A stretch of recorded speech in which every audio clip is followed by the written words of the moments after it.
Hey everyone, Tony D and Little Joan here on a beer virus update for your Piney podcast. Yeah, I know, I'm sick of talking about it too.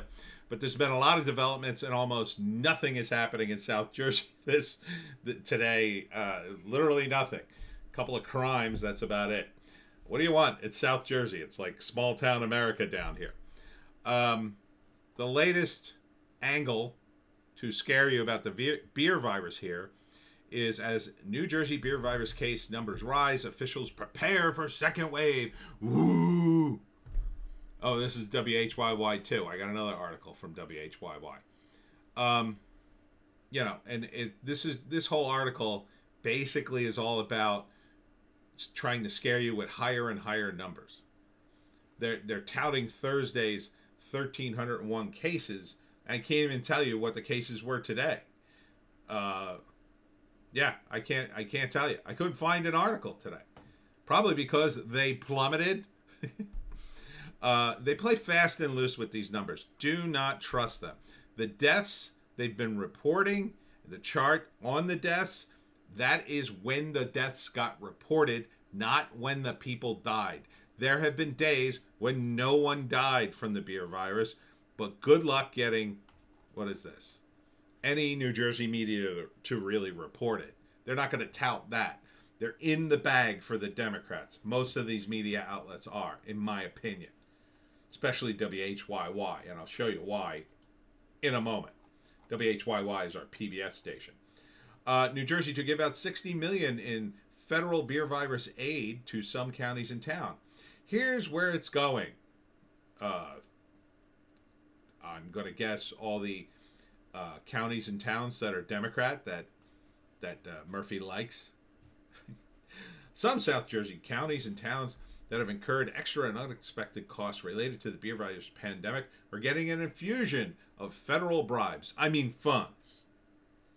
Governor Murphy announced Friday the state has set up $60 million in local government emergency fund to help counties and municipalities that didn't receive direct beer virus aid from the federal government's stimulus plan to cover costs they spent battling the virus. My question to you is, we closed the schools, we closed the libraries, we closed every public thing we had. Why didn't we save any money? And why couldn't you use the money we saved to offset the cost? It's funny how that just is never mentioned. I mean, we didn't open the schools for weeks. We didn't open the libraries for weeks. You didn't have to turn on the lights. You didn't have to turn on the heat. Or you could certainly turn it down. I guess you continued to pay state workers. I assume you did. But, the other expenses, surely there must have been some savings. I don't hear you mentioning it any. So this $60 million feels to me like Murphy sprinkling money on the counties he needs to get in line for the presidential election. But that's just my guess. But this is New Jersey. The money comes from the state's $2.7 billion allotment of Federal CARES Act funding approved by Congress and approved by President Donald Trump in April. And you should be kissing his butt, Murphy, for the money. Murphy also noted that 12 of the state's 21 counties were excluded from direct aid in the plan Congress passed in the spring based on a formula adopted during the administration of President Gerald Ford in the mid-1970s. We can ensure these costs are covered without the entire weight being shouldered by local taxpayer through higher property taxes. Yeah, it's just going to be higher gas taxes, a doubling of the boat tax, the millionaire tax, which will chase away our tax base, which means down the road, we'll be paying even more taxes. Oh, and don't forget the beer virus tracers that Murphy keeps hiring that do nothing. When Trump came down to Bedminster or up to Bedminster, I guess, and did his little fundraiser and got sick, Murphy's like, oh, we'll use the contact tracers to figure out what happened. How'd that work out? Any of those rich people answer their freaking smartphones Or did they just go, Trenton? Ugh. Idiot. You're an idiot, and you're wasting tons of money. But I had a thought today that maybe that's the plan. You fully know that the state can't make its budget, and you've borrowed money to make it. So maybe you think, and politicians think this way, that you're leaving a big giant pile of debt for the Republican that's going to beat you next year because there's no chance you're going to win. And then by doing that, you're effing him. He'll be forced to cut programs, even though that's exactly what Republicans tend to do. And you can take the state back sometime in the future. So maybe this is a purposeful sabotage. And this isn't the first time I've heard about that in the local governments around here. I believe it was Keene who did it to the Democrats. Tom Keene, I think that was his name. But I digress. Continuing. Don't panic, but you should be worried. New Jersey beer virus stats trending in the wrong direction, experts say. It's because it's fall. It's getting colder, and more people are going to get sick. And with the 70% testing kit, good luck distinguishing the beer virus from the flu. And because you keep scaring everybody, anybody with a sniffle is going to stay home for 2 weeks just as a precaution. And their bosses will say, yes, you have to stay home. We don't want to be liable if anybody else here gets sick. If one of our customers gets sick, they could sue us. Stay home. Oh, and we can't pay you. So thanks for that, Murphy. Kennedy and Van Drew spar over the beer virus at New Jersey debate. Now, I'm not sure if that's Van Drew in the background of the shot, but Murphy's in it. And Amy Kennedy is the most prominent, and there's a sign there. I think that's just a guy who looks like Van Drew. But this, I think, is when Amy got endorsed by Murphy. So it's weird that you're covering the debate, but you use this picture. Either way, even if that is Van Drew, which I don't think it is. So this is just another slanted hack job, I will call it. This is by the AP. Basically saying, Van Drew is bad, and Amy Kennedy is a wonderful progressive who's a middle school teacher. Middle school teachers are some of the most left-leaning people I've ever met, for the most part. So, the nice thing about the article is that it acknowledges Van Drew, echoes Trump's positive vision, while Amy Kennedy's are basically like, we're all going to die. We're struggling. We're dying. Are you dying, New Jersey? Yeah, I don't think so. But the really slanted article comes from WHYY here. Van Drew floats a beer virus conspiracy theory during debate with Kennedy in South Jersey. This is not a conspiracy theory. Here's what he says. We don't know if it really came from a wet meat market or actually came from a laboratory. I believe it probably came from a laboratory, he said during the debate. How is that a conspiracy theory? That's totally sensible. It did probably come from the laboratory. He's not saying that the Chinese manufactured it in a lab. He's saying it could have come from the lab. That just means that when they collected the specimen, it had to have been in a lab at some point. Unless you believe that the wet market captured a bunch of bats to sell for people to eat under very unsanitary conditions, and that's how people caught it.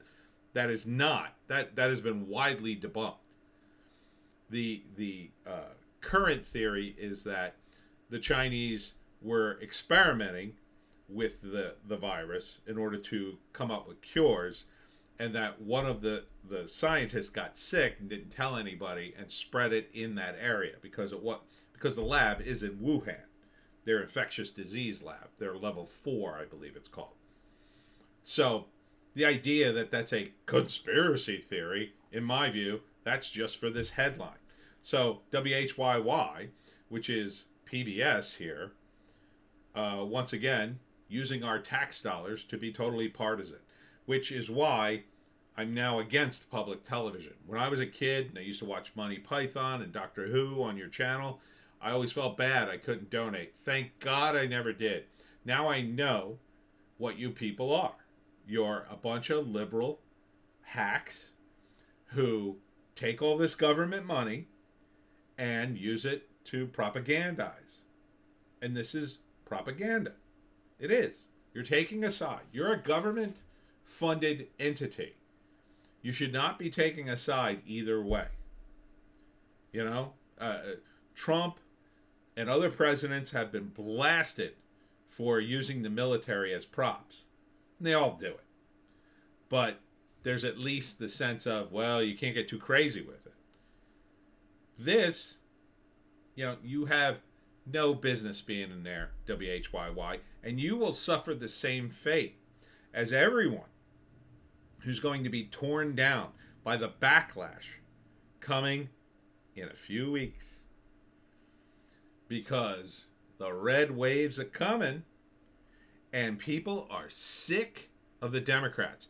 And their brand, as a brand, is in real trouble. They're in real trouble. They've been in trouble before. People call them weak and, you know, all sorts of things. And they were out of power, but they'd always come back. This is different. See, when they were out of power before, it was merely they just lost. It was like usually a reaction to taking things too far. They'd lose a bunch of power. You know, like after Clinton left. After Clinton left, people were sick of the Democrats a bit. The Republicans kind of took over. Republicans went too far, and then Democrats. And it would go back and forth like that. But now you have a situation in which the Democrats have gone so far left, so over the top at every level. I can't think of a level they haven't gone too far. You know? I mean, and this, to me, is a step too far for WHYY, because you should not be doing this. You should not be attacking Van Drew and Trump in the same article just to get a dig in. That's not what WHYY used to be. It used to be Monty Python, Doctor Who, and all sorts of TV shows and documentaries I couldn't see anywhere else. It was supposed to be educational and interesting and fun. And you're just a bunch of partisan hacks now. And what happens to partisans is when they're out of power, they're done. So I won't shed a single tear when the Republicans finally get it in that, hey, why are we funding this crap? Why are we funding this? Because now they can point to articles like this and other things you've done over the years and say, this is why we can't fund this. This is illegal. This is partisan. And your tax dollars are going for it. And when the Republicans are running the show, you'll be gone. And you'll have no one to blame but yourself. And when you come out crying, ooh, someone help us, please, because, you know, people need all this wonderful education and shows. I, who used to watch that stuff all the time and loved it, I won't care one whit that you're gone. Not one. I won't shed a tear, won't give you $1, won't give you a dime, because you don't deserve it. You could have stayed apolitical. You could be the investigative reporters that we actually need. But no, you have to, we got to attack Trump because we're all a bunch of liberal, old women, librarian types that, this is terrible. Let's listen to another episode of Fresh Air and think about this. Yeah, you can see the NPR logo in this too. They're just as bad. So, say goodbye to your funding, because in the months to come, no one's going to care. No one's going to care. You're just going to be yet another media outlet that ganged up on the Republicans, piled on, and people are going to go, nah, we're sick of you. We assume you're woke and you're going to lecture us, so F you. F you, WHYY.